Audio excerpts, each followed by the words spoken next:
Upon a Time version 2.0. Stand-up comedy അല്ലെങ്കിൽ stand-up comedian എന്ന സ്വപ്ന സാക്ഷാത്കാരത്തിന് വർണ്ണ വേദി ഒരുക്കുകയാണ് Once Upon a Time version 2.0, the ultimate stand-up comedy show. Welcome all. And yes, let's welcome our comedy masters. ആദ്യം സ്വാഗതം ചെയ്യുന്നു Saju Navodaya, Shri Ramesh Pisharody. Once Upon a Time version 2.0 fun ഫ്ലോറിലെത്തുന്നു ഇന്നത്തെ സ്റ്റാൻഡപ്പ് കൊമേഡിയൻ രജിലേഷ് കണ്ണൂർകാരൻ. വെൽക്കം.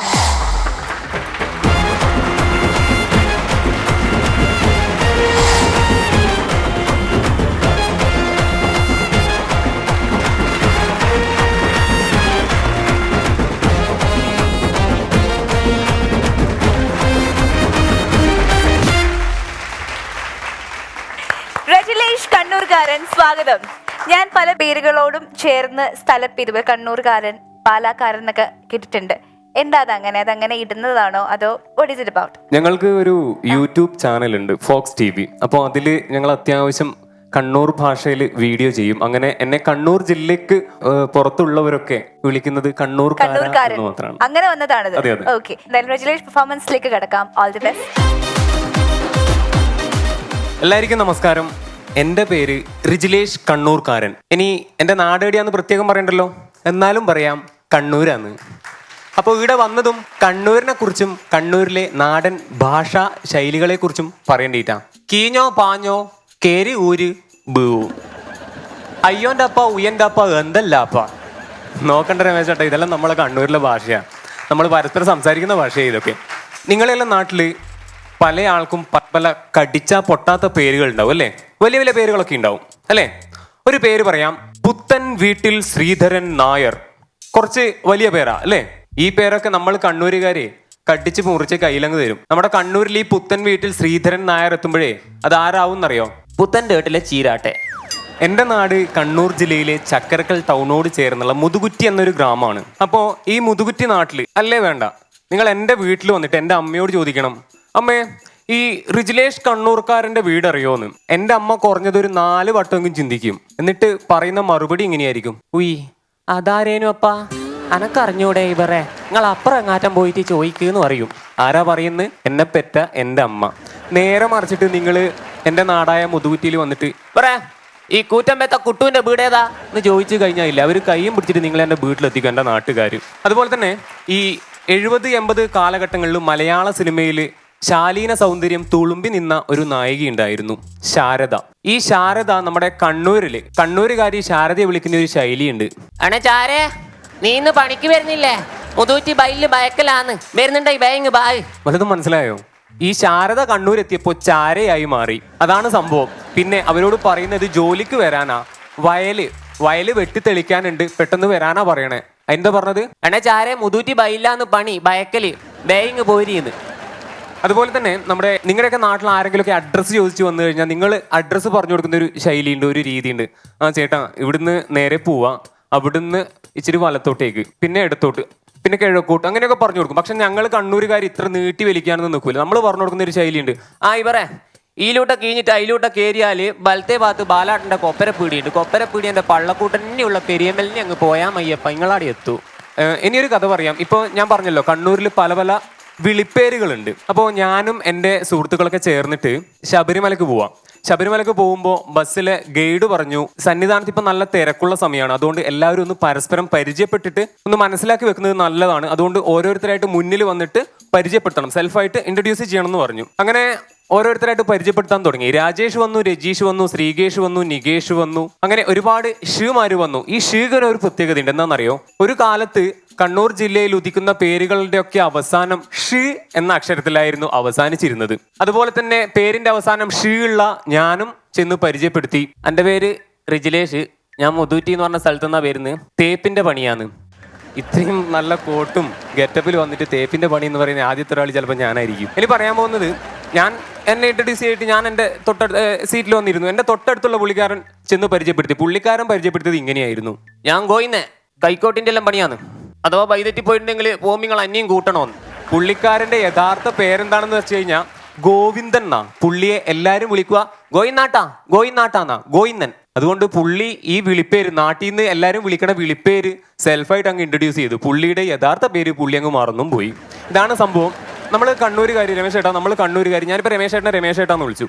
ഞങ്ങൾ കണ്ണൂരുകാർ ഒരിക്കലും ഏട്ട, ചേട്ടാ, ചേച്ചി എന്ന് വിളിക്കില്ല. വിളിക്കുന്നത് ഏട്ട, ഏച്ചി എന്നാ. പക്ഷെ ഒരു പേരിന്റെ കൂടെ ആണെങ്കിൽ ഈ ഏട്ട വിളി അല്പം അങ്ങ് മാറിയിട്ട് ആട്ടാന്നാവും. അതായത് രമേശാട്ടാ, സാജു ഏട്ടാ, ഈ ആട്ട എന്നുള്ളൊരു സംഭവം വരും. അപ്പോൾ പക്ഷെ ഞങ്ങൾ കണ്ണൂരുകാരും ചേട്ട എന്ന് പേരിന്റെ കൂടെ ചേട്ട എന്ന് അഭിസംബോധന ചെയ്ത് വിളിക്കുന്ന ഒരാളുണ്ട്. നമ്മുടെ എല്ലാവരുടെയും പ്രിയങ്കരനായ കലാഭവൻ മണിച്ചേട്ടൻ. കലാഭവൻ മണിച്ചേട്ടൻ ചാലക്കുടിയിൽ നിന്ന് ഇങ്ങനെ പാടി: മുംബൈ കുച്ചാണ്ട് പാണം കത്തണ്ണുമാ വായല പൊട്ടിച്ച് പാപ്പുണ്ടാക്കണ്ണുമാ ചോറ് ബേയിക്കാണ്ട് പൈച്ചിട്ട് ശരണോ ഇല്ല വായച്ചപ്പ് വരച്ച് അമ്മ അപ്പം ചൂടുന്നുണ്ടപ്പാ. കണ്ണൂരിന്ന് ഞാൻ ഇങ്ങനെയും പാടും. ഇനി നമ്മുടെ നാട്ടിലെ ഇപ്പം ഈ 10,000-ൽ പരം കാമുകിമാരുള്ള ശ്രീകൃഷ്ണൻ, ഈ ശ്രീകൃഷ്ണൻ എന്നുള്ള പേരും നമ്മൾ കണ്ണൂർക്കാർക്കിടയിൽ പലർക്കും ഉണ്ട്. പക്ഷേ ഈ കണ്ണൂരിൽ ജനിച്ചു വളർന്ന കൃഷ്ണേട്ട എന്ന് വിളിക്കണമെങ്കിൽ കണ്ണൂരിൽ നിന്ന് പുറത്ത് നിന്ന് ആരെങ്കിലും വരേണ്ടി വരും. കണ്ണൂരുകാർ കൃഷ്ണേട്ടനെ വിളിക്കുന്ന ഒരു പേരുണ്ട്. കിട്ടാട്ടാ, എന്തല്ല എല്ലാ കിട്ടാട്ടി നിങ്ങളെവിടെയാ പോകുന്നത്? ഉയ്യ് കിട്ടാട്ടി നിങ്ങളെ കാലിനെന്താ പറ്റിയേ? അപ്പോ ഈ കിട്ടാട്ടം തിരിച്ചു പറയുന്ന ഒരു മറുപടി ഉണ്ട്. കാലിനെന്താ പറ്റിയെന്ന് ചോദിക്കുമ്പോഴേ ഒന്നും ഇല്ലടോ, ബയ്യപ്പുറത്തെ വെളുമ്പത്തുനിന്നൊന്ന് പകുതി വീണ് വിട്ടിന്, കാലിന്റെ കൊരട്ട പോയിട്ട് ബംഗക്കല്ലിന് തട്ടി, വന്ന് നോക്കുമ്പോ ഭയങ്കര ബാനിയും ബീക്കോ. ഇതുപോലെ മറുപടി പറയുന്ന കിട്ടേട്ടനെ ഞങ്ങൾ കണ്ണൂരുകാരെങ്ങനെയാ കൃഷ്ണേട്ടാന്ന് വിളിക്കുക? കണ്ണൂരും കണ്ണൂർ ഭാഷയും എൻ്റെ ജീവനാണ്. ഒരുപാട് സന്തോഷം. ലാസ്റ്റ് ഇപ്പം പറഞ്ഞില്ലേ, ഇത് പറയാണ്ട് ഞാനങ്ങ് കണ്ണൂർ പോയിട്ടുണ്ടെങ്കിലേ ചെത്തിക്കളിയും കണ്ണൂരുകാര്.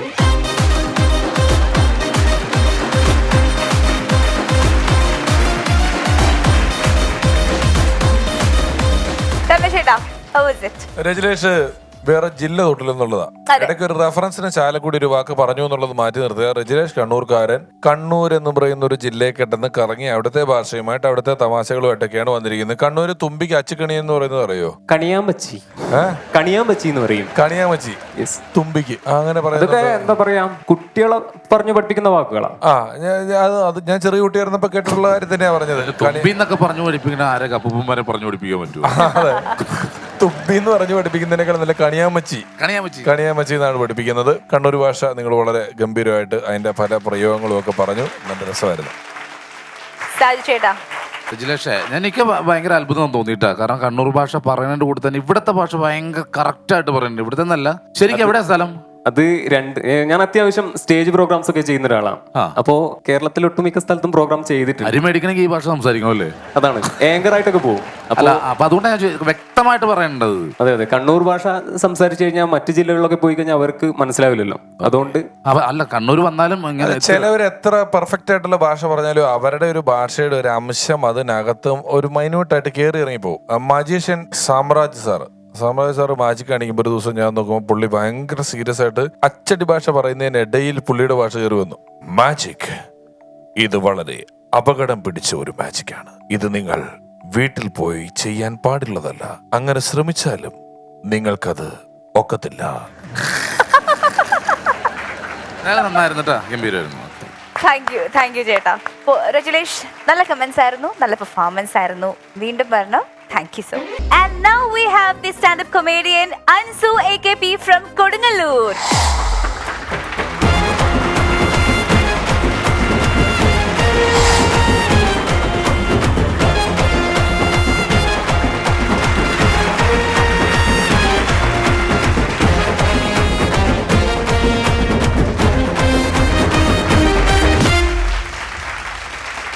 Ansu, welcome. അൻസു, എന്താണ് നൃത്തം? പാന്റ് വലിച്ചു കയറ്റുന്നു, കോട്ട് മാറ്റുന്നു, മുടി ചെയ്യുന്നു, എന്ത് നൃത്തമായിരുന്നു അത്? ഞാൻ ആദ്യമായിട്ടാണ് ഇങ്ങനത്തെ ഒരു ഫ്ലോറി വരുന്നത്. വേണം. അപ്പൊ ഇവിടുന്ന് പറഞ്ഞിട്ട് ഇത് തന്നെ മ്യൂസിക് ഇടാൻ പറഞ്ഞതാണ്. വേറൊന്നുമല്ല, എനിക്കൊരു വാമ്പ് ഇട്ടാൻ വേണ്ടി. പക്ഷെ ഇവിടെ വന്നപ്പോഴാണ് പിടുത്തം വിട്ടുപോയി. പാന്റ് ആണെങ്കിൽ ലൂസാണ്, ദൂരി പോവാണ്. പിന്നെ ഷർട്ട് കയറ്റിയിരുന്നു, ഫോട്ടോ ഒന്ന് ലെവൽ ചെയ്ത് മുടി വെച്ചതാണ്. ഡാൻസ് ഒന്നും വരവായിരുന്നു. ഇനി പരിപാടിയും കൂടെ ഗംഭീരാക്കിയ പൊളിച്ചെടുക്കും. ഓക്കെ, അപ്പോ വരവ് പോലെ തന്നെ പെർഫോമൻസും കലക്കുമെന്ന് വിശ്വസിച്ചുകൊണ്ട് നമുക്ക് അൻസുവിന്റെ പെർഫോമൻസിലേക്ക് കിടക്കാം. All the best. നമസ്കാരം. 6 പേരിൽ 100 ഭാഷ ശൈലി എന്നാണ് കവിവാക്യം. നമ്മളെ കേരളത്തിൽ തന്നെ ഒരുപാട് ഭാഷാ ശൈലികളുണ്ട്. ഒരു ജില്ലയിൽ തന്നെ 4-5 ഭാഷകൾ സംസാരിക്കും. അങ്ങനെ ഒരു ഭാഷാ ശൈലിയുള്ള സ്ഥലത്തു നിന്നാണ് ഞാൻ വരുന്നത്. എൻ്റെ പേര് അൻസു, കൊടുങ്ങല്ലൂരാണ് സ്വദേശം. ആരും ചെവി ഒത്തേ നെറ്റി വിളിക്കൊന്നും വേണ്ട, ഭരണിപ്പാട്ടല്ല പാടാൻ പോകുന്നത്. മൊത്തത്തിൽ കൊടുങ്ങല്ലൂർക്ക് ഒരു ചീത്ത പേരുണ്ട്. ഞങ്ങളെല്ലാവരും ഭയങ്കര തെറിപ്പാട്ട് പറഞ്ഞ ആളുകളാണ്. പിന്നെ സിനിമയിലൊക്കെ സ്ക്രിപ്റ്റ് എഴുതുമ്പോൾ തെറി എഴുതുന്ന ഇതിലൊക്കെ ഞങ്ങളെന്നെ വിളിച്ചുകൊണ്ടോണെന്നൊക്കെ വെറുതെ പറയും. സത്യത്തിൽ ഞങ്ങൾ പറയുന്ന തെറികളല്ല. അവിടെ ഒരു അമ്പലമുണ്ട്, ആ അമ്പലത്തിൻ്റെ ഒരു ആചാരത്തിൻ്റെ ഭാഗമായിട്ട് പുറത്തുനിന്ന് വരുന്ന ആളുകൾ പാടുന്നതാണ്. പക്ഷേ ആ കിരീടം ഞങ്ങളുടെ തലയിൽ തന്നെയാണ് ഇരിക്കുന്നത് ഇപ്പോഴും. ഇനി കൊടുങ്ങല്ലൂർ ഭാഷയുടെ ശൈലിനെ കുറിച്ച് പറയുകയാണെങ്കിൽ ഒരു വാക്ക് പറയേണ്ടടുത്ത് ഞങ്ങൾ 10 വാക്ക് പറയും. എന്ത് കാര്യവും വലിച്ച് നീട്ടി പറയുള്ളൂ, റബ്ബർ ബാൻഡ് വലിച്ച് നീട്ടണ പോലെ. അത് കാരണം ഞങ്ങൾക്ക് 10 ഇഞ്ച് ചെരുപ്പ് വേണ്ടടുത്ത് 8 ഇഞ്ച് മതി, ബാക്കി അങ്ങ് വലിച്ച് നീട്ടിക്കോളുമല്ല. കൊടുങ്ങല്ലൂരിനെ പറ്റി കലാഭവൻ മണിച്ചേട്ടൻ തന്നെ പറഞ്ഞിട്ടുണ്ട്, കൊടുങ്ങല്ലൂർ ഭാഷയുടെ കൂടെ ഒരു തബലിട്ട് കഴിഞ്ഞിറങ്ങി ഒരു പാട്ടായി, ഒരു താളത്തിലാണ് പോകുന്നത്. എൻ്റെ പൊന്ന് സുബൈത്താത്ത, ഞങ്ങൾ അങ്ങോട്ട് പോയിട്ട് ഇങ്ങോട്ട് വരുമ്പോൾ കാണാൻ പറ്റുമെന്ന് തോന്നണില്ല കേട്ടാ. ഇതാണൊരു ഭാഷയുടെ ശൈലി. ഇപ്പം സാധാരണ ഞങ്ങളെല്ലാം ഒറ്റ എക്സ്പ്രഷനിലേ സംസാരിക്കുകയുള്ളൂ. സുഖമായാലും സന്തോഷമായാലും ഒറ്റ മോഡുലേഷൻ ആയിരിക്കും. ഇപ്പോൾ ഒരു ചേച്ചി സാധാരണ പാവപ്പെട്ട വീട്ടിലെ ചേച്ചിയാണെന്ന് വിചാരിക്കുക. അപ്പോൾ അവരോട് ചോദിക്കണം എന്താണ് വിശേഷം എന്ന് ചോദിച്ചു കഴിഞ്ഞാൽ അവർ പറയും, എൻ്റെ പൊന്നു മോനെ ആകെ ബുദ്ധിമുട്ടാണ്, കൊറോണയ്ക്ക് ശേഷം ജീവിതത്തിൽ പട്ടിണി പരിവട്ടം, ചേട്ടന് ജോലിയില്ല, റേഷൻ കടയിൽ നിന്ന് കിട്ടുന്ന അരി വെച്ചിട്ടാണ് ഞങ്ങൾ ജീവിച്ചു പോണത്. ഇതാണ് ദുഃഖത്തിൻ്റെ പറയണത്. നീ ഇവർക്ക് ലോട്ടറി കടിച്ച് ലക്ഷപ്രഭുവായെന്ന് വിചാരിക്കാം, അല്ല കോടീശ്വരനായെന്ന് വിചാരിക്കാം. അപ്പോൾ ഇവർ പറയണതെന്ന് വെച്ചാൽ ഇതേപോലെ ചോദിക്കണം, എന്താണ് ചേച്ചി വിശേഷം എന്ന് ചോദിച്ചു കഴിഞ്ഞാലും ഇതേ എക്സ്പ്രഷൻ തന്നെ ആയിരിക്കും. എൻ്റെ പൊന്നു മോനെ 5 കോടി ലോട്ടറി അടിച്ച് ജീവിതം സുന്ദരമാണ്, സന്തോഷമൊക്കെ ആയിട്ട് പോണ്, വീട് വലിയ എറണാകുളത്ത് വലിയ ഫ്ലാറ്റൊക്കെ ഉണ്ട്. ഇത് കേൾക്കുന്ന ആളുകൾ വിചാരിക്കും ഇവർ സന്തോഷമാണോ ദുഃഖമാണോ പറഞ്ഞതെന്ന് വിചാരിക്കും. ഇതാണ് ഞങ്ങളുടെ ഒരു ശൈലി.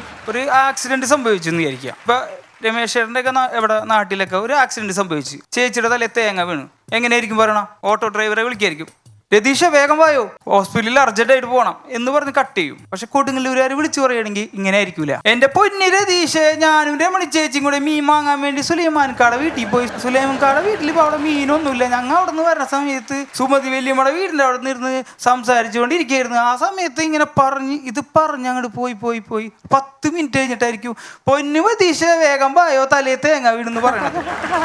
5 മിനിറ്റ് മതി ഹോസ്പിറ്റലിലേക്ക് എത്താൻ. പക്ഷെ ഞങ്ങൾ കഥ പറഞ്ഞു തീരുമ്പോൾ 10 മിനിറ്റ് ആവും. ഇത് ഹോസ്പിറ്റലിൽ ചെന്നാലോ കയറി ചെല്ലുമ്പോൾ തന്നെ സെക്യൂരിറ്റിനോട് പറയും, എൻ്റെ പൊന്നു ചേട്ടാ ഞാനൊരു രമണി ചേച്ചി നിർത്ത് നിങ്ങൾ കൊടുങ്ങല്ലൂരാരല്ലേ പറഞ്ഞിരുമ്പോഴത്തേനും ആള് മരിച്ചു എന്ന് പറഞ്ഞു.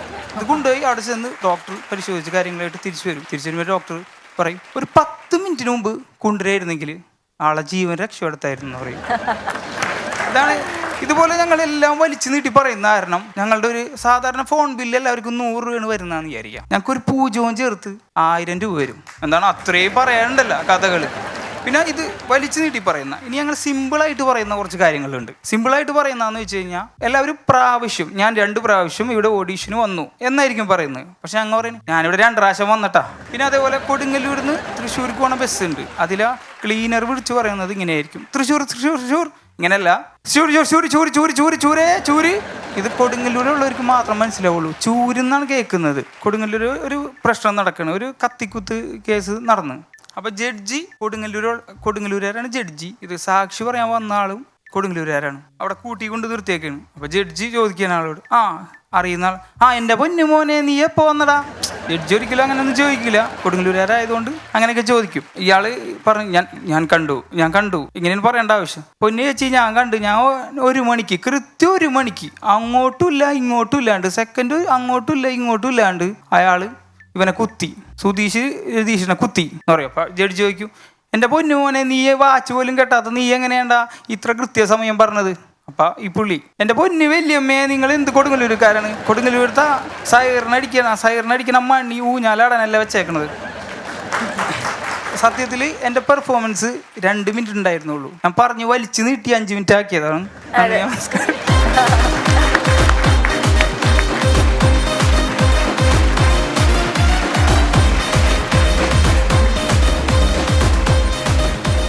അൻസുവിന് നല്ലൊരു കൈയടി കൊടുക്കാം.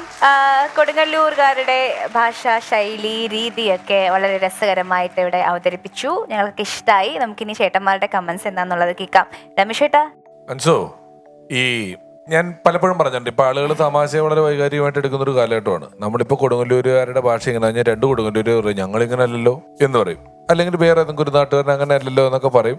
തമാശയ്ക്ക് വേണ്ടി പറഞ്ഞതാണ്, എല്ലാവരും അങ്ങനെയല്ല എന്ന് നമ്മൾ മനസ്സിലാക്കുന്നു. പക്ഷെ ഈ വലിച്ചു നീട്ടി പറയുക അല്ലെങ്കിൽ പറയേണ്ട അത്ര ആവശ്യം പോലും ഉള്ളത് പറയാതിരിക്കുക എന്ന് പറയുന്നത് ഒരുപാട് പേരുടെ സ്വഭാവത്തിൽ നമ്മൾ കണ്ടിട്ടുള്ള കാര്യമാണ്. ചില ആൾക്കാർ ചില കാര്യം പറയാൻ വേണ്ടി വിളിച്ചാൽ ആ കാര്യത്തിലേക്ക് എത്താൻ എത്ര സംസാരിച്ചാലും അവിടെ എത്തൂല, വേറെ കാര്യങ്ങൾ പറഞ്ഞുകൊണ്ടിരിക്കും. ചിലര് പറയേണ്ട നമ്മൾ പറഞ്ഞു വിട്ടാൽ പോലും ആ മാറ്റർ ഒഴിച്ച് വേറെയുള്ള കാര്യങ്ങളെല്ലാം അവിടെ ചെന്ന് പറഞ്ഞിട്ട് വരുന്ന ഒരുപാട് ആൾക്കാരും ഉണ്ട്.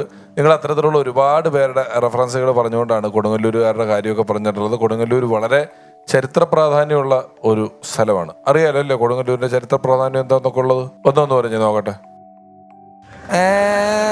ഇന്ത്യയിലെ ആദ്യത്തെ മുസ്ലിം പള്ളി ഉണ്ട് കൊടുങ്ങല്ലൂര്. ചേരമൻ പള്ളിയുണ്ട്, വലിയ അമ്പലമുണ്ട്. ഒരുപാട് ചരിത്ര പ്രാധാന്യമുള്ള സ്ഥലമാണ് കൊടുങ്ങല്ലൂര്. അവിടുത്തെ ഒരുപാട് നല്ല വിശേഷങ്ങൾ ഞങ്ങളുമായിട്ട് പങ്കുവച്ചു. ബീച്ച് ഉണ്ട്, ഷൂട്ടിംഗ് ഒക്കെ ഉണ്ടാവാറുണ്ട്. അല്ല, അവിടെ ബീച്ച് എന്ന് പറഞ്ഞാൽ കേരളത്തിന്റെ ഇപ്പുറത്തെ അറ്റം മുഴുവൻ കാസർഗോഡ് തൊട്ട് തിരുവനന്തപുരം വരെ ബീച്ചായിട്ടോ. കേരളം ഒരു കടൽത്തീരത്ത് കിടക്കുന്ന സംസ്ഥാനമാണ്. ഇഷ്ടംപോലെ ബീച്ചുകളുണ്ട് എല്ലായിടത്തും. എന്തായാലും നന്നായിരുന്നുട്ടാ, ചെയ്ത് എല്ലാം ഭംഗിയായി. പിന്നെ ഇപ്പൊ ഈ പറഞ്ഞ പോലെ തന്നെ വലിച്ചു നീട്ടുക എന്നുള്ളത് കൊടുങ്ങല്ലൂരുകാർ മാത്രമല്ല, എല്ലായിടത്തും ഇതുപോലുള്ള ആൾക്കാരുണ്ട്. ഇപ്പൊ എൻ്റെ വീട്ടിൽ നിന്ന് തന്നെയാണെങ്കിൽ എൻ്റെ പെങ്ങളുടെ കല്യാണം വിളിക്കാനായിട്ട് പോയിട്ട് അവിടെ ചെന്ന് വിളിക്കേണ്ട വീട്ടിൽ ചെന്ന് സംസാരിച്ച് ഇരുന്ന് രാവിലത്തെ ചായ കുടിച്ച് ഉച്ചക്കത്തെ ഊണും കഴിച്ച് അവിടെ തിരിച്ചു പോകുന്നു. കല്യാണം മാത്രം വിളിച്ചില്ല. അങ്ങനെ എൻ്റെ വീട്ടിൽ സംഭവിച്ചിട്ടുണ്ട്. അപ്പൊ അത് എല്ലാ ഏരിയയിലും ഉള്ളതാണ് ഇതേപോലത്തെ ആൾക്കാർ. അത് നമ്മൾ ഏറ്റവും കൂടുതൽ നമ്മൾ കേൾക്കണം, മറ്റുള്ളവരെ കേൾക്കണം. അത് വേറൊരു ഇതാ. എന്നാലേ അല്ലാതെ നമ്മൾ പറഞ്ഞുകൊണ്ട് ഇങ്ങനെ ഇരിക്കുന്ന ആൾക്കാരുണ്ട്. എന്റെ വീടിന്റെ അവിടെ എങ്ങനെയുണ്ട്, കുറെ പേരുണ്ട്. മാറ്റർ ഒഴിച്ച് ബാക്കിയൊക്കെ പറയും, എല്ലാം പറയും. എന്തിനാ വന്നെന്ന് പറയല്ല. ഞങ്ങളുടെ ഒരാൾ കല്യാണം വിളിക്കാൻ ചെന്നപ്പോൾ അവിടുത്തെ വീട്ടിലെ പുള്ളി TV കാണലില്ല ആളാ. ഇപ്പൊ പുള്ളി മൊബൈലിലോട്ട് മാറി. അന്ന് TV കാണൽ എന്ന് പറഞ്ഞാൽ പുള്ളിക്ക് അത് കഴിഞ്ഞിട്ട് നമ്മൾ അതിനിടച്ച് ക്രോസ് ഒക്കെ നടത്താൻ പുള്ളി റിമോട്ട് വെച്ച് എറിയും. പിള്ളേരെ സ്വന്തം മക്കളാണെങ്കിൽ എറിഞ്ഞ് വീഴ്ത്തും. പാൽപ്പെടാന്ന് പറഞ്ഞിട്ട് TVന്ന് കണ്ണെടുക്കാതെ ഗ്രെയിൻസ് ഒക്കെ പുള്ളി വേണേ ഒരു 3 മണിക്കൂർ കണ്ടുകൊണ്ടിരിക്കും.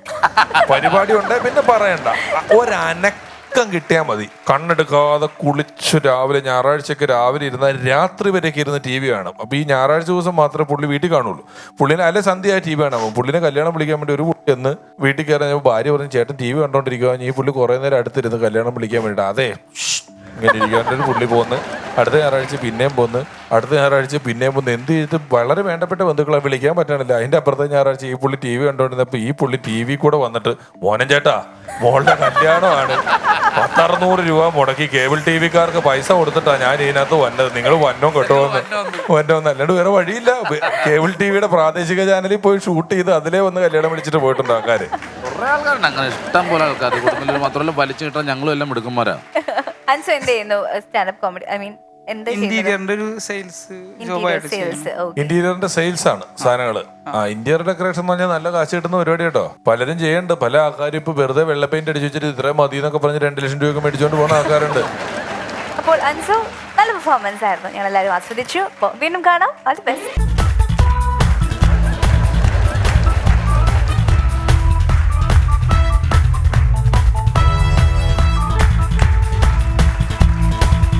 ഹലോ, എന്താണ് ഇത്ര കൂന്തള്ളിച്ച് വരാൻ കാര്യം എന്താണ്? ഭയങ്കര സന്തോഷമാണ് എനിക്കിന്ന്. എന്ത് കാര്യത്തിന്? അതായത് എനിക്കിന്ന് എൻ്റെ ജീവിതത്തിൽ ആദ്യമായിട്ട് എൻ്റെ കവിതക്ക് ഓടക്കുഴൽ അവാർഡ് കിട്ടി. അത് ഭയങ്കര സംഭവമായി പോയി. Very good. അത് കേശവ മാമ, അത് നിങ്ങളുടെ പാട്ടിലൊന്നും നമുക്ക് സംശയങ്ങളൊന്നുമില്ല. നിങ്ങൾ അത്യാവശ്യം വരികൾ എഴുതുന്ന ആളാണ്, പാടുന്ന ആളാണെന്നൊക്കെ നമുക്കറിയാം. പക്ഷെ ഇത്രയും വലിയൊരു അംഗീകാരം കിട്ടിയതിൽ വലിയ സന്തോഷം. അത് ഫണ്ട്സ് അപ്പോൺ എ ടൈമിന് തന്നെ കിട്ടിയൊരു അംഗീകാരമായിട്ട് ഈ അവസരത്തിന് നമ്മൾ താങ്ക് യു. ഒരു മിനിറ്റ്, ഞാൻ ഇങ്ങോട്ട് വന്നപ്പോ തമ്പുരു ഇടണ്ടേന് ഒരു ആറാ ഡിസ്കോന്റെ സംഭവം വായിച്ചത്. അത് ബിജു ആണ് അതിന്റെ എൻട്രി, അതുകൊണ്ട് അങ്ങനെ ആയിപ്പോയി. ലിനു ബിജു ആണ്. അതാണ് കയ്യിൽ പോയത്. തമ്പുരിട്ട് കൊടുക്കണ്ടേ കവിയൊക്കെ വരുമ്പോ ഇങ്ങനെയാണോ ചെയ്യുന്നത്? അല്ല, എന്തായാലും ഞാൻ വന്ന ദിവസം തന്നെ ഇത് അവാർഡ് കിട്ടിയത് ഭയങ്കര സന്തോഷമുണ്ട് എനിക്ക്. അത് ഏത് കവിതയായിരുന്നു? അത് കവിത ആശാന്റെ സ്കെച്ച്. എന്റെ ആശാൻ ഉണ്ടായ ഒരു സംഭവം തന്നെയാണ് അത്. ഞാൻ എഴുതി. അപ്പൊ ആശാന്റെ സ്കെച്ച് എന്നാണ് കവിതയുടെ പേര്. ആയിക്കോട്ടെ, ഒന്ന് കേൾക്കാം. ആളിത്തിരി പ്രശ്നക്കാരനായിരുന്നു. ഇവിടെ ബാല്യകാലം തുടങ്ങിയുള്ള ഒരു സംഭവങ്ങൾ ചേർത്ത് എഴുതിയ ഒരു എന്റെ ഒരു രചന. ഇതുവരെ വരാത്തൊരു കവിത കേട്ടാ. ഞാൻ തുടങ്ങിക്കോട്ടെ. തുടങ്ങിയോ? വറകലച്ചട്ടിയിലെ കരിതോണ്ടി മോന്തയിൽ കപ്പട മീശ വരച്ച് അതു കാട്ടി 2 ടീച്ചറാം സരളയെ ആശാൻ വിറപ്പിച്ചു പണ്ട്. കലികൊണ്ടു ടീച്ചർ ചെവിക്കു പിടിച്ചതിൻ പ്രതികാരമാണ് ആദ്യം സ്കെച്ച്.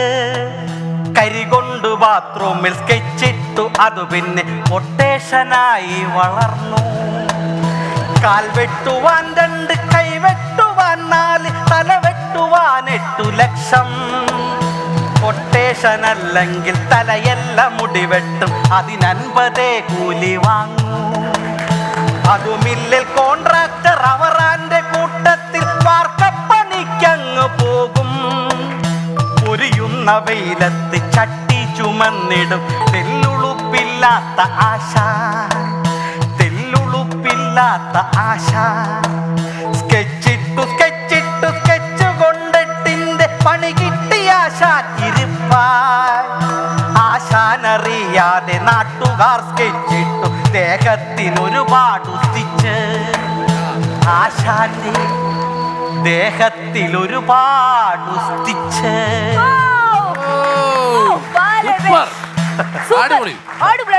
അല്ല എല്ലാരും കൈയടിക്കാൻ പറട്ടെ. അമ്മ ഇത് നുണയല്ലേ പറഞ്ഞത്? ഈ കവിതയ്ക്ക് എങ്ങനെ ഓടക്കുഴൽ അവാർഡ് കിട്ടിയെന്നാണ് പറയുന്നത്?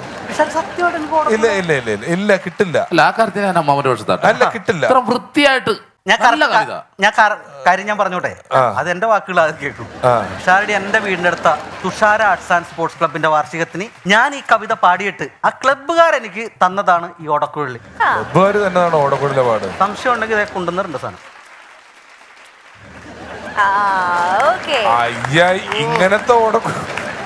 പക്ഷേ രമേശേട്ടാ, സമ്മാനം തന്നെയാണ് ഒരാള് നമുക്ക് സമ്മാനമായിട്ട് തന്നത് ഓടക്കുഴൽ. തീർച്ചയായിട്ടും നോട്ടമില്ല. നമുക്ക് എന്ത് ചെറിയ സാധനം അത് നമുക്ക് കിട്ടിയ സമ്മാനം നമ്മൾ 2 കൈ നീട്ടി സ്വീകരിക്കാം. ഞാൻ സ്വീകരിച്ചാണ്.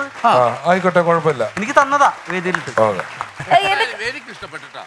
അതെ, എനിക്ക് അതാ പറയാനുള്ളത്. സമ്മാനം എന്ന് പറയുമ്പോൾ അതൊരു അക്കംപ്ലിഷ്മെന്റ് ആണ്. അപ്രീഷിയേറ്റ് ചെയ്യണം നമ്മളത്. ഏട്ടാ, congrats. Congrats.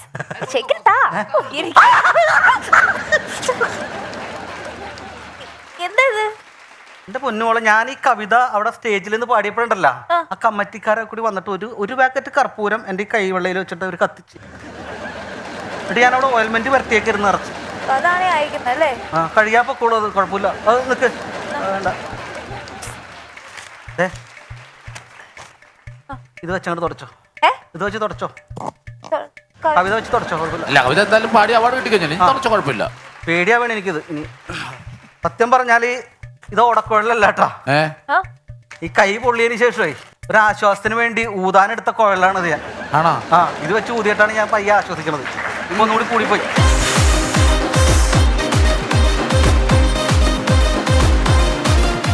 And now we are moving on to our next segment, Excellence Award. ഹാസ്യകലാ മേഖലയിൽ നിരവധി സംഭാവനകൾ നൽകിയ അതുല്യ കലാകാരൻ, നമുക്കിവർക്കും പ്രിയങ്കരനായ ശ്രീ രഘു കളമശ്ശേരി. നിറഞ്ഞ കൈയടികൾ നൽകിക്കൊണ്ട് നമുക്ക് അദ്ദേഹത്തെ വേദിയിലേക്ക് സ്വാഗതം ചെയ്യാം.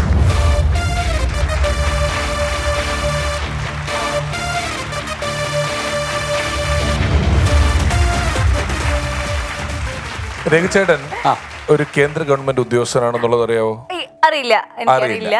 രഘുചേട്ടൻ വളരെ സജീവമായിട്ട് മിമിക്രി നിൽക്കുന്ന സമയത്ത് കേന്ദ്ര ഗവൺമെന്റ് ജോലി കിട്ടി, നേവൽ ബേസിൽ ജോലി കിട്ടിയിട്ട് പെട്ടെന്ന് ഇങ്ങനെ പൊക്കോണ്ടിരിക്കുന്ന വഴിയിൽ നിന്ന് ടക്കേ എന്ന് പറഞ്ഞ് ഇങ്ങോട്ട് തിരിഞ്ഞിട്ട് വേറൊരു വഴിയിൽ പോയിട്ടുള്ള ഒരാളാണ് രഘുചേട്ടൻ. എനിക്ക് രഘുചേട്ടനുമായിട്ടുള്ള ആദ്യത്തെ ഓർമ്മ, വെള്ളൂര് പേപ്പർ കമ്പനിയിൽ വർഷങ്ങൾക്ക് മുമ്പ് നാദൃഷികയുടെ ഗാനമേള നടക്കുകയാണ്. അന്ന് നാദൃഷികയുടെ ഗാനമേള, അതിന്റെ ഇടവേളയിൽ തോമസ് തോപ്പൽക്കൊടി, രാജീവ് ചെറായി, ഹരിശ്രീ മാർട്ടിൻ, സാജു കൊടിയൻ, രഘു കളമശ്ശേരി എന്നിവരുടെ ഒരു മിമിക്രി പ്രോഗ്രാം വന്നു. അപ്പം പൊതുവെ ഇങ്ങനെ ഇവരെയൊക്കെ കാണാനും പറ്റിത്തെച്ച് നടക്കാനുമായിട്ട് കറങ്ങി നടക്കുന്ന ഞാൻ ഇവരുടെ അടുത്ത് ചെന്നു. ഞാൻ എങ്ങനെയോ ഗ്രീൻ റൂമിനകത്ത് വരെ എത്തി. ഗ്രീൻ റൂമിനകത്ത് എത്തിയപ്പോൾ അവരൊക്കെ വേഷം കെട്ടി നിൽക്കുന്നു. അപ്പൊ ഏകദേശം 2 മണിക്കൂർ ഷോ ആൾക്കാർ മുന്നിൽ നിന്നാണല്ലോ കാണുന്നത്. ഞാൻ അതിൽ ഈ മിമിക്രിക്കാരുടെ അടുത്ത് ഇങ്ങനെ പറ്റിക്കൂട്ടി നിന്ന് ഒരു 1 മണിക്കൂറൊക്കെ കഴിഞ്ഞപ്പോൾ രഘുചേട്ടൻ എന്നോട് ചോദിച്ചു, താൻ മിമിക്രി കാണിക്കുന്ന ആളാണോ? ഞാൻ പറഞ്ഞു അതെ. അതുകൊണ്ടാ താൻ ഇവിടെ ഇങ്ങനെ വന്ന് നിൽക്കുന്നത് എന്ന് പറഞ്ഞു. എന്നിട്ട് എന്നോട് പെട്ടെന്ന് കയറി പറഞ്ഞു, ഞാൻ വേണമെങ്കിൽ ഇപ്പൊ നാദൃഷയോട് പറയാം, തന്റെ നാടല്ലേ, താൻ വേണ്ട 1 or 2 ശബ്ദങ്ങൾ വേണമെങ്കിൽ ആ കൂട്ടത്തിൽ കയറി കാണിച്ചോ എന്ന് പറഞ്ഞു. ഞാൻ പക്ഷെ വേണ്ട ഏട്ടാ എന്നും പറഞ്ഞ് ഞാൻ കാണിച്ചില്ല. എനിക്ക് തട്ട് കിട്ടിയാലോ എന്നുള്ള പേടി അതിന്റെ ഇടയിൽ കയറി ഞാൻ മിമിക്രി കാണിച്ചറിഞ്ഞ് ഞാൻ ചെയ്തില്ല. പക്ഷെ കയറുന്നോ എന്ന് വന്ന് നിന്ന് ഒരാളോട് ആദ്യമായിട്ട് എന്റെ ജീവിതത്തിൽ ചോദിച്ച ഒരാളാണ് രഘു കളമശ്ശേരി ചേട്ടൻ. അത് പിഷാരായിട്ട് ഇപ്പോഴും ഓർത്ത് വെച്ചിട്ടുണ്ടല്ലോ, അത് തന്നെ ഭയങ്കര സന്തോഷം. ഇതുപോലെ തന്നെ എനിക്കും ഒരു അനുഭവം ഉണ്ട് രഘുചേട്ടൻ. ഞാൻ രഘുചേട്ടനോട് പ്രോഗ്രാം ചെയ്തിട്ടുള്ള ഓണത്തിന് മറ്റേ ദേമാവേലി കൊമ്പത്ത് അതിന്റെ ഷൂട്ടിനൊക്കെ ആയിരുന്നു ഞാൻ ഉണ്ടായിരുന്നത്. ഉണ്ടായിരുന്നത്. അപ്പൊ എനിക്ക് ഒരു പ്രോബ്ലം വന്നു കഴിഞ്ഞപ്പോഴത്തേക്ക് എന്നോട് ഫസ്റ്റ് പറഞ്ഞു ഞാൻ വന്ന് ഇരിക്കടാന്ന് പറഞ്ഞ ആളായിരുന്നു. ഒരു പരിചയമില്ല അല്ല ഏട്ടാ. അതെ അതെ അതെ എന്നോട് ഞാൻ എന്റെ മൂത്ത ചേട്ടൻ പറഞ്ഞ പോലെ എന്നോട് എന്നെ ചേർത്ത് നിർത്തിക്കണ്ട പറഞ്ഞത്. ഞാൻ ആരെ വേണമെങ്കിൽ വന്ന് തല്ലിക്കോളാം, നീ ധൈര്യമായിട്ടിരിക്കുക. കാര്യം ഞാൻ ഒരു 2 വർഷം ചുമട്ടുതൊഴിലാളിയായിരുന്നു എറണാകുളം. അപ്പോഴാണ് ഹരിശ്രീ അശ്വൻ ചേട്ടൻ നമ്മുടെ ടെലഫോണിലേക്ക് ജോലിക്ക് പോകുമ്പോൾ ഞാൻ ചെന്നു അശ്വൻ ചേട്ടാ എന്നെ ഒന്ന് ട്രൂപ്പിലെടുക്ക്, ഹരിശ്രീലെടുക്കാൻ പറയും. പുള്ളി അപ്പോൾ പറയണ ആള് തികഞ്ഞു ഇപ്പം പരിപാടിയൊക്കെ ഇല്ല തുടങ്ങിയിട്ടില്ല എന്ന് പറയും. അങ്ങനെ കുറെ കഴിഞ്ഞ പുള്ളി എന്നെ വന്ന് കൊച്ചിൻ ഹൈനസ് കളിച്ചോണ്ടിരിക്കുകയാണ് ഞാൻ. എന്നെ അവിടെ നിന്ന് പുള്ളി ഹരിശ്രീ കൊണ്ടുപോയി. അതിന് പകരം വന്ന ആളാണ് സലീം കുമാർ. മാത്രമല്ല രഘുചേട്ടനെ ഉമ്മൻചാണ്ടി സാറിനെയാണ് നമ്മളുടെ ഇതിൽ ചെയ്തുകൊണ്ടിരുന്നത്, പ്രോഗ്രാമുകളിൽ ചെയ്തുകൊണ്ടിരുന്നത്.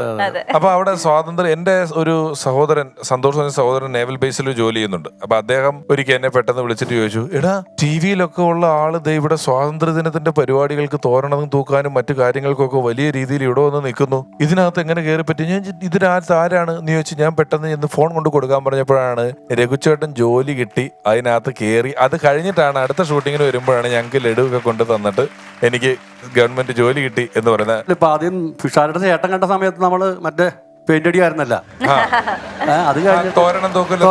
ഇപ്പൊ അത് കഴിഞ്ഞപ്പോ ഒരു വർക്ക്ഷോപ്പിലാണ്.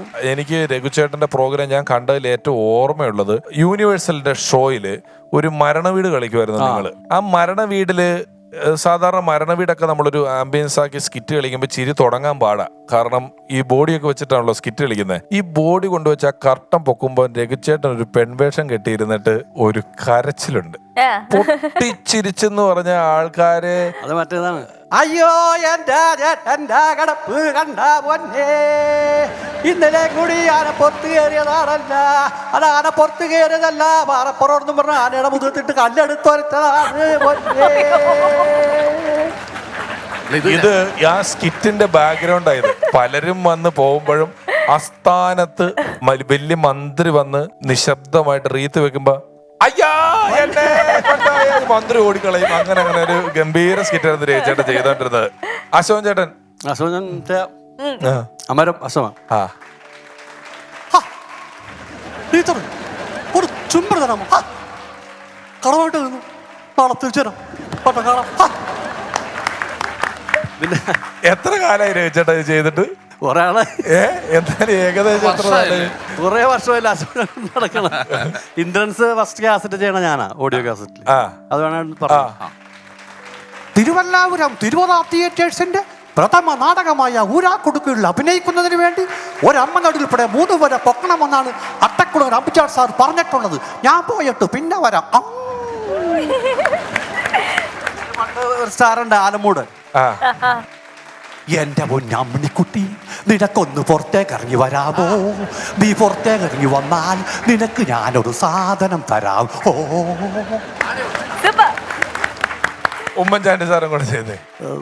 അത് സത്യം പറഞ്ഞാല് ഒരുപാട് നാളായി ഒരു ആഗ്രഹം, അമൃത ചാനലിലൊരു ഷോ ചെയ്യണമെന്ന്. അപ്പൊ എന്തായാലും എന്നെ ഇവിടെ വിളിച്ച അമൃത ചാനലിലും എൻ്റെ സുഹൃത്തുക്കളായ പിഷാരടിക്കും സാജുവിനും എൻ്റെ എല്ലാവിധ നന്ദി ആശംസകൾ അർപ്പിച്ചുകൊള്ളുന്നു. അപ്പൊ എന്തായാലും നമുക്ക് രഘുചേട്ടൻ എന്ന കലാകാരനെയും വ്യക്തിയെയും കുറച്ചുകൂടി അടുത്തറിയാൻ സാധിച്ചു നമ്മുടെ ഷോയിലൂടെ. ഒരുപാട് സന്തോഷം. ഞങ്ങളുടെ ഒരു എളിയ സ്നേഹോപഹാരം തരണമെന്നുണ്ട്, സ്വീകരിക്കണം. അപ്പോ രമേശേട്ടാ, സാജുട്ടാ പ്ലീസ്.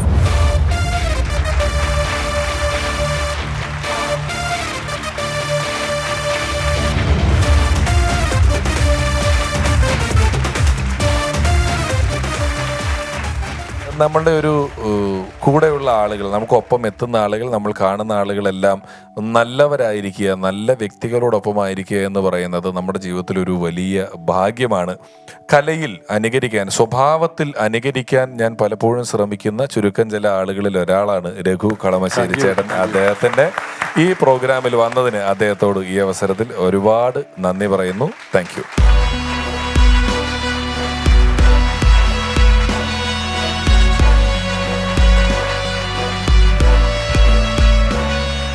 എക്സലൻസ് അവാർഡ് സെഗ്മെന്റിൽ ഇന്ന് നമുക്കൊരു സർപ്രൈസ് എൻട്രി ഉണ്ട്. സ്വതസിദ്ധമായ കഴിവ് കൊണ്ടും മികവിന്റെ പ്രഭ കൊണ്ടുമൊക്കെ വേറിട്ട് നിൽക്കുന്ന കലാകാരൻ. സ്റ്റാൻഡപ്പ് കോമഡി, മിമിക്രി, നല്ലൊരു പാട്ടുകാരനാണ്, നടനാണ്, ഒപ്പം സ്പോട്ട് ഡബിംഗ് പോലെയുള്ള വ്യത്യസ്തമായ കലാപ്രകടനങ്ങൾ കാഴ്ചവെക്കുന്ന നമുക്ക് ഏവർക്കും പ്രിയങ്കരനായ ശ്രീ റെജി രാമപുരം.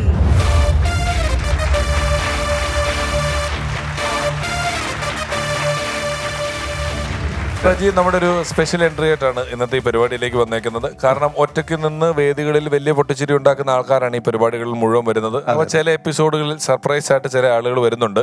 ഇപ്പൊ ഡയാന റജിക്ക് ഇൻട്രൊഡക്ഷൻ പറഞ്ഞപ്പോ പാട്ടുകാരൻ, കലാകാരൻ, സ്റ്റേജ്, TV എന്നൊക്കെ പറഞ്ഞല്ലോ. നിങ്ങൾക്ക് ആർക്കും അറിയാത്ത, ഡയാനയ്ക്ക് അറിയാത്ത ഒരു കാര്യം കൂടെ ഉണ്ട്. റജി ശരിക്കും ഇവിടെ നേരിട്ട് വന്ന് മലയാളത്തിലേക്ക് ഇറങ്ങുന്നതിന് മുമ്പ് അദ്ദേഹം ഒരു മറാഠി സിനിമയില് ഹീറോ ആണ്, റജി രാമപുരം. അത് മാത്രമല്ല കേട്ടാ, അത് മാത്രമല്ല, റജി എന്ന് പറഞ്ഞ ഈ പാട്ടും ഡാൻസും അല്ലാതെ റജി നല്ല ക്രിക്കറ്റ് പ്ലെയർ ആണ്. റജിയുടെ കലാപ്രകടനങ്ങൾ ഞാൻ കലയിൽ എത്രമാത്രം റജി തുല്യനാണെന്ന് ഞാൻ പറയാതെ എനിക്ക് റജിയിലെ വ്യക്തിയെ മനസ്സിലാക്കുന്ന ഒരു കാര്യം കൂടെ പറയാം. ഞാൻ പേര് പറയുന്നില്ല. കോവിഡ് ഇങ്ങനെ മൂത്ത് നിൽക്കുകയാണ്. കോവിഡ് ഒരു 1.5 വർഷമൊക്കെ ആയി. ഞാൻ എൻ്റെ ചില സുഹൃത്തുക്കളെ ഫോണിൽ വിളിച്ചിട്ട്, വളരെ വേണ്ടപ്പെട്ട ചില സുഹൃത്തുക്കളെയൊക്കെ വിളിച്ചിട്ട്, എങ്ങനെയാണ് കാര്യങ്ങൾ, അവസ്ഥ മോശമാണോ നല്ലതാണോ, എന്തെങ്കിലും കാര്യങ്ങളൊക്കെ ഉണ്ടോ എന്ന് വിളിച്ച് 1-2 പേരെ വിളിക്കുമ്പോൾ ഇവര് പറഞ്ഞത്, എടാ റജി ഇന്നലെ വിളിച്ചിരുന്നു, എനിക്ക് ഇച്ചിരി പൈസ ഇട്ട് തന്നു, അതുകൊണ്ട് കാര്യങ്ങൾ നടന്നു എന്നുള്ളതാണ്. ഇത് ഞാൻ റജിയോട് പറഞ്ഞിട്ടില്ല, അവരെന്നോട് പറഞ്ഞതാണ്. റജിയായിട്ട് പറയുന്ന കാര്യങ്ങളല്ല. പക്ഷേ അങ്ങോട്ട് വിളിച്ച് അന്വേഷിച്ച്, റജിയും ഞാനും ഒക്കെ ഒരുപാട് പൈസ കയ്യിൽ വെച്ചിരിക്കുന്ന ആൾക്കാരൊന്നും അല്ല. റജി എങ്കിലും അതിനിടയിൽ അതിൽ നിന്നൊരു വീതം എടുത്ത് ഈ കോവിഡ് കാലത്ത് ചെയ്യാനുള്ളൊരു മനസ്സ് കാണിച്ചു എന്നതും കൂടെയാണ് കലാകാരൻ എന്നതിലുപരി റജി ഇവിടെ സ്പെഷ്യൽ എൻട്രി ആയിട്ട് വരാനുള്ള കാര്യം. അങ്ങനെ വളരെ നല്ലൊരു മനസ്സുണ്ട്. ഞാൻ ഈ ഫ്ലോറിൽ വന്നിട്ടുള്ള കലാകാരന്മാർ ഒരുമിച്ച് വർക്ക് ചെയ്തിട്ടുള്ള ഒരാളാണ് റീചേട്ടൻ. ഇടയ്ക്ക് നല്ല നല്ല പ്രോഗ്രാംസ് ഒക്കെ വരുമ്പോഴത്തേക്കും എന്നെ റെഫർ ചെയ്യാറുണ്ട്, നല്ല വർക്ക്സ് ഒക്കെ തരാറുണ്ട്. അങ്ങനെയൊക്കെ നല്ലൊരു മനസ്സിനുടമയാണ് റീചേട്ടൻ. റജി ഒരു സ്റ്റിൽ ഫോട്ടോഗ്രാഫറും കൂടെയാണ്. റജി ഒരു വീഡിയോ എഡിറ്ററാണ്. അത്യാവശ്യം നല്ല ഡയറക്ടറാണ്. റജിയുടെ കുറെ ഷോർട്ട് ഫിലിമുകളും കാര്യങ്ങളൊക്കെ നല്ല നിലവാരമുള്ള, അല്ലാതെ ഓടിപ്പോയി അങ്ങനെ ഇങ്ങനെ ചെയ്യുന്നല്ല, വളരെ നിലവാരമുള്ള ഷോർട്ട് ഫിലിമുകളുടെ ഒക്കെ ഒരു ഡയറക്ടറും കൂടെയാണ് റജി എന്ന് പറയുന്ന ആള്. എന്തായാലും ഒരുപാട് സന്തോഷമുണ്ട്. ഈ ഒരു വേദിയിൽ ഒരുപാട് പ്രതിഭാശാലികളായ കലാകാരന്മാർ വന്നു നിന്ന ഈ വേദിയിൽ എനിക്കൊരു അവസരം തന്നതിന് ഹരിയോടും അതുപോലെ പിഷാരിയോടും ഇതിലെ എല്ലാ ആൾക്കാരോടും എന്നെ നന്ദി അറിയിക്കുകയാണ്. പിന്നെ എൻ്റെ ഷോർട്ട് ഫിലിമിൽ ഞാൻ ആദ്യമായിട്ട് ചെയ്ത ഷോർട്ട് ഫിലിമിൽ അഭിനയിച്ച ഒരേ ഒരു നായകൻ എന്ന് പറയുന്നത് ആ ഓർക്കസ്ട്ര കൈകാര്യം ചെയ്യുന്ന ലിനു ചേട്ടനാണ്. ലിനു വളരെ നല്ലൊരു ബ്ലോഗറും. ലിനുവിനെ വേണം ഇവിടെ കൊണ്ട് നമുക്കൊന്ന് ആദരിക്കാം. പക്ഷെ നമ്മുടെ കൂട്ടത്തിലെ ആളായിപ്പോയി, അതുകൊണ്ട് അങ്ങനെ. അല്ല, ഞാനിപ്പോ പോകുന്ന ഷോകളില് സ്കിറ്റില് ലിനുചേട്ടനെ കേട്ടാറുണ്ട്. മിമിക്രി സ്കിറ്റുകളിൽ അദ്ദേഹം പെർഫോം ചെയ്യാറുണ്ട്. ഇതാണ് പനങ്ങാട്, എന്റെ വീടിന്റെ അടുത്ത് തന്നെയാണ് താമസിക്കുന്നത്. എന്നെ കണ്ടാ മുഖത്ത് നോക്കൂല. ഇതാണ് കാരണം അല്ലേ കിറ്റിലേക്ക് ഇറങ്ങി. ലിനു ചെന്ന് ഫ്ലാറ്റ് മേടിച്ചത് മരടിലെ പൊളിച്ച ഫ്ലാറ്റില. ലിനുവിന്റെ ഫ്ലാറ്റ് ആ പൊളിച്ച കൂട്ടത്തിൽ ഒരെണ്ണം പൊളിഞ്ഞു പോയ ഫ്ലാറ്റിന്റെ ഉടമയാണ് ഈ ഇരിക്കുന്നത്. അതെ, മിമിക്രിയിലെ കുറച്ച് കാര്യങ്ങൾ ഞാൻ പെർഫോം ചെയ്യാം. കാരണം ഇത്രയും പറഞ്ഞപ്പോഴപ്പം പിഷാരടിയെ ഒരുപാട് ആൾക്കാർ അനുകരിക്കുന്നുണ്ട്. എൻ്റെ പ്രിയപ്പെട്ട പിഷു സംസാരിക്കുന്ന എല്ലാവർക്കും അറിയാം. പിഷാരടി പറയുന്നത് നമുക്ക് എപ്പോഴും കേൾക്കാറുണ്ട്, സൂപ്പർ ഫാസ്റ്റ് ബസ് പോകുന്നല്ലേ പറയാറുണ്ട്. കഥ പറയുമ്പോഴേ മമ്മൂട്ടി പിഷാരടിയും ഞാൻ ബാലനുമായിരുന്നു. ഞാൻ പുറത്താകെ നിൽക്കുകയാണ്. അപ്പോൾ സത്യമായിട്ട് കേട്ടോ.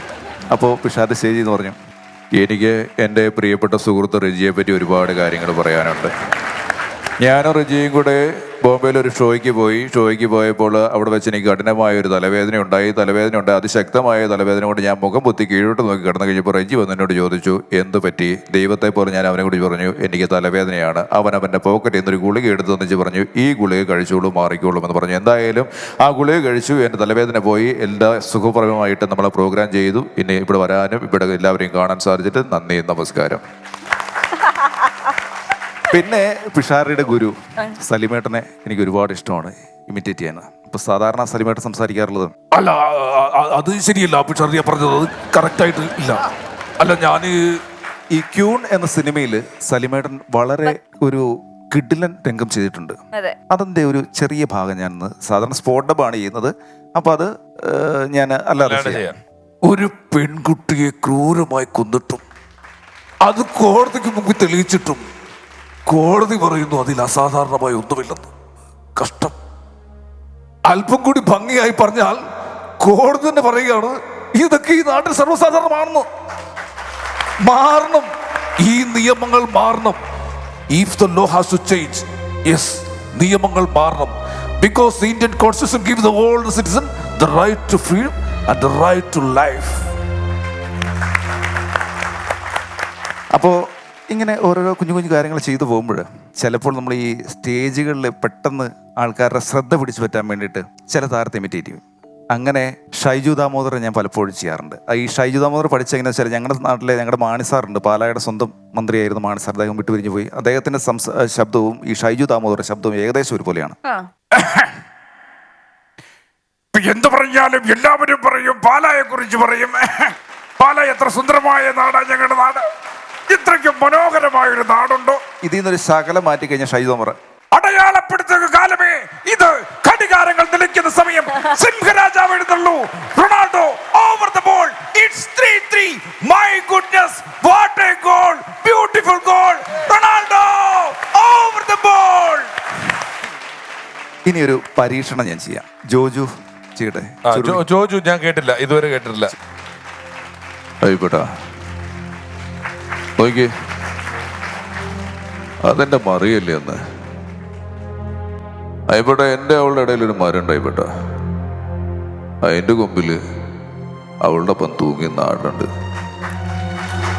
അത് കണ്ണീന്ന് പോകാതെ അവൾ എൻ്റെ കൂടെ ഇറങ്ങിയല്ലോ. ആയിക്കോട്ടെ, നീലടാ പറഞ്ഞത് കള്ളം പറഞ്ഞ എൻ്റെ കണ്ണ് തന്നു പോന്ന എന്നിട്ട് പോയോടാ. ലോക്ക്ഡൌണിലൊക്കെ ഇരുന്നങ്ങ പ്രാക്ടീസ് ആയിരുന്നു. ഗംഭീരായ രാജീവ്. എനിക്ക് ഏറ്റവും കൂടുതൽ ഇഷ്ടമുള്ളൊരു വ്യക്തിയുണ്ട്, MG രാധാകൃഷ്ണൻ സാറ്. ഒരുപാട് ആൾക്കാർ ചെയ്യുന്നുണ്ട്, പക്ഷെ എങ്കിൽ പോലും അദ്ദേഹം ചില ഇൻ്റർവ്യൂസിലൊക്കെ ഈ ദേവാസുരം എന്ന സിനിമയിൽ MG ശ്രീകുമാറിനെ കുറിച്ച് പറ്റി പറഞ്ഞൊരു വാക്കുകളുണ്ട്. അതായത് ഈ ശ്രീകുട്ടനെ ഞാനും ഒക്കെ ശ്രീകുട്ടനെ പറ്റി പലപ്പോഴും പറയുമ്പോഴേ,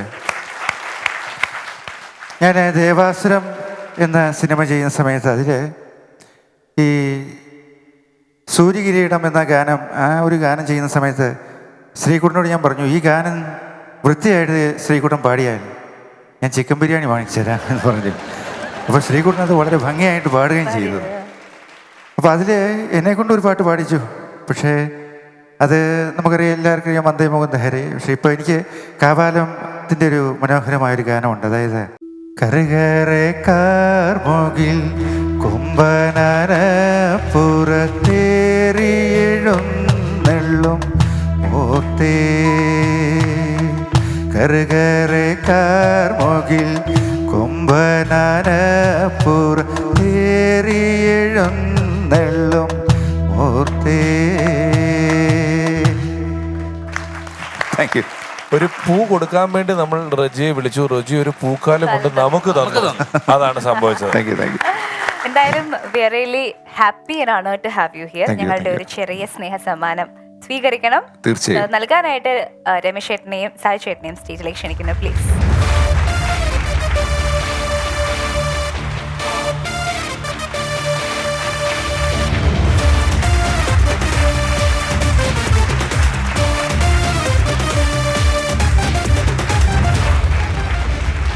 ശ്രീ റജി രാമപുരം സമകാലീനായിട്ടുള്ള കലാകാരനാണ്.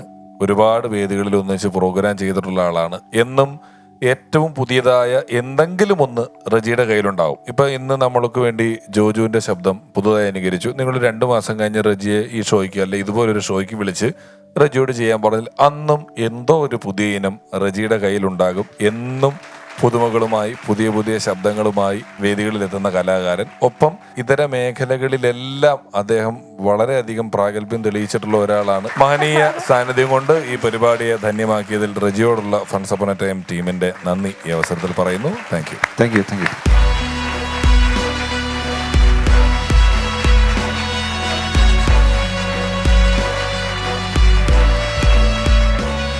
റിജിലേഷ്, അൻസു എന്നീ കൊമേഡിയൻസ് ആണ് ഇന്ന് പെർഫോം ചെയ്തത്. ഇവരിൽ മികച്ചത് ആരാണ് എന്ന് നമുക്കറിയാം. ഓവർ ടു രമേശ് ചേട്ടൻ ആൻഡ് സായി ചേട്ടൻ. അതിന് മുൻപായിട്ട് രണ്ടുപേരും ഞാൻ സ്റ്റേജിലേക്ക് ക്ഷണിക്കുന്നു. Welcome Ansu and Rijilesh on to the stage.